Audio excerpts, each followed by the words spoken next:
चुनाव की तारीखों की घोषणा हो गई है। मध्य प्रदेश में जो चुनाव की जो स्थिति है वो ऐसी है कि 21 अक्टूबर को गजट में नोटिफिकेशन होगा। आज चुनाव की घोषणा हुई है। गजट नोटिफिकेशन के साथ ही नामांकन की जो कार्रवाई होती है, नाम निर्देशन पत्र प्राप्त करने की, वो आरंभ हो जाएगी। आखिरी तारीख जो है नॉमिनेशन फाइल करने की वो 30 अक्टूबर है। जो नॉमिनेशन पत्र आते हैं उसकी जो स्क्रूटनी होती है वो 31 अक्टूबर है। जो आखिरी तारीख है जिस पे कोई आदमी अपना नॉमिनेशन वापस ले सकता है वो 2 नवंबर है। मतदान मध्य प्रदेश में एक चरण में होगा। 17 नवंबर को मतदान होगा सभी 230 विधानसभा क्षेत्रों के लिए और मतगणना 3 दिसंबर को होगी। सारी कार्रवाई जो इलेक्शन की है वो 5 दिसंबर के पहले पूर्ण कर ली जाएगी। तो ये मध्य प्रदेश का जो चुनाव का जो शेड्यूल है वो मैंने आपको बताया। एक चरण में 17 नवंबर को मतदान और 3 दिसंबर को काउंटिंग। इसके पहले जब पिछली बार आपसे चर्चा हुई थी और आप जानते हैं कि 4 अक्टूबर को मतदाता सूची का अंतिम प्रकाशन हुआ। 4 अक्टूबर को जो हमारे निर्वाचक हैं, जो इलेक्टर्स हैं, सेवा मतदाता को छोड़ के, सर्विस वोटर्स को छोड़ करके, वो 5 करोड़ 60 लाख हैं। मैं पूरा नहीं पढ़ रहा हूँ, पूरा यदि देखते हैं तो 5 करोड़ 60 लाख 60,925 और वैसे राउंड फिगर 5 करोड़ 60 लाख मतदाता हैं, जिसमें 2 करोड़ 88 लाख पुरुष हैं और 2 करोड़ 72 लाख महिलाएं हैं। थर्ड जेंडर मतदाताओं की संख्या 1373 है। मध्य प्रदेश में जो मतदान केंद्रों की संख्या है वो 64,523 है। 64,523 मतदान केंद्रों पे 5 करोड़ 60 लाख मतदाता अपने मताधिकार का उपयोग करेंगे। यदि आप औसत निकालते हैं तो एक मतदान केंद्र पे जो औसत मतदाता की संख्या आती है वो 869 आती है। तो ये तो मतदान केंद्रों की स्थिति है। जैसा उस दिन में हमने बताया था कि नाम जोड़ने की कार्रवाई चलती रहती है। जो नामांकन पत्र दाखिल करने की जो आखिरी तारीख है उसके 10 दिन पहले तक हम आवेदन नाम जोड़ने का ले सकते हैं। जहाँ तक नाम काटने की बात है, नाम हटाने की, तो चुनाव आज जैसे घोषित हो गया तो चुनाव आज की तारीख के बाद कोई भी नाम हटाने का अगर आवेदन आता है, आवेदन तो लिए जाएंगे लेकिन उन आवेदनों पे कोई कार्रवाई नहीं की जाएगी। वो आवेदन लंबित रहेंगे। चुनाव की प्रक्रिया पूर्ण होने के बाद ही अब उन आवेदनों पे कोई कार्रवाई होगी। आज जैसे चुनाव की घोषणा हुई है, आप जानते हैं कि उसके साथ ही जो आदर्श आचार संहिता है वो पूरे स्टेट में प्रभावशील हो गई है।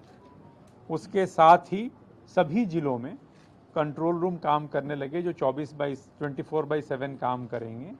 जो कंप्लेंट सेल होता है जहाँ पे शिकायतें आती हैं और उनका निराकरण होता है, जो निर्धारित समयावधि है, वो काम करना स्टार्ट कर दिया उन्होंने।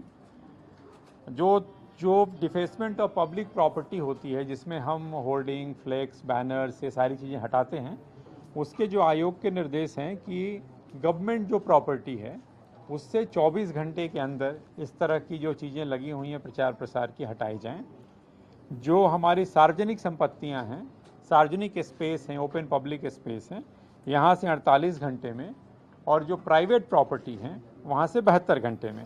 तो ये काम पूरे राज्य में आपने यहाँ भी देखा होगा और अपने पास फोटोग्राफ्स भी हैं और लोग विजुअल्स, वीडियोस बना के हर जिले में, हर शहर में ये काम आरंभ हो गया है और आयोग द्वारा जो निर्धारित समय सीमा है उसके तहत ये काम कर लिया जाएगा ताकि एक लेवल प्लेइंग फील्ड जो है वो एस्टैब्लिश किया जा सके।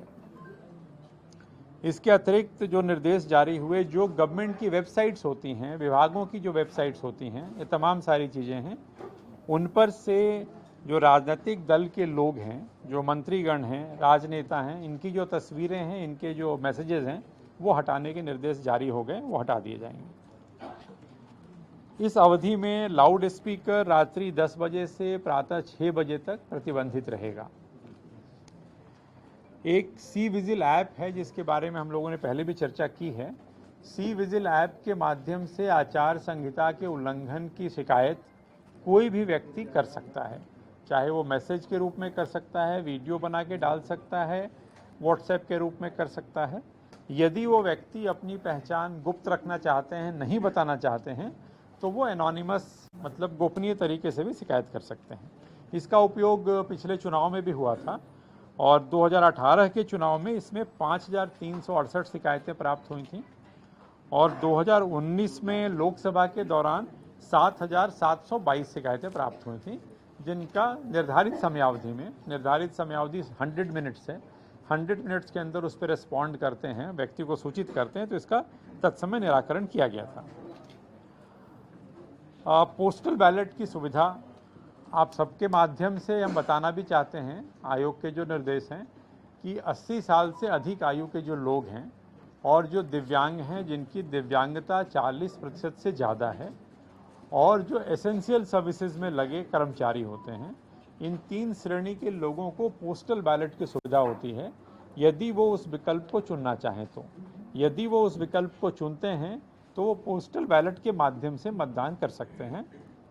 ये मतदान की एक्चुअल तिथि से 5 से 7 दिन पहले हम लोग उनसे कराते हैं। इसके लिए एक फॉर्म होता है, 12D कहते हैं, वो फॉर्म हम BLO के माध्यम से उनको वितरित करते हैं और उनसे उनका विकल्प लेते हैं। स्टेट में लगभग 12 लाख लोग, दोनों श्रेणियां यदि मैं मिला दूं, 80+ के भी और हमारे दिव्यांग साथी भी, तो लगभग 12 लाख के आसपास लोग हैं जो इसका उपयोग करने की पात्रता रखते हैं। खबरों में बने रहने के लिए ग्रामीण भारत टीवी को सब्सक्राइब कीजिए और बेल आइकॉन दबाना ना भूलें।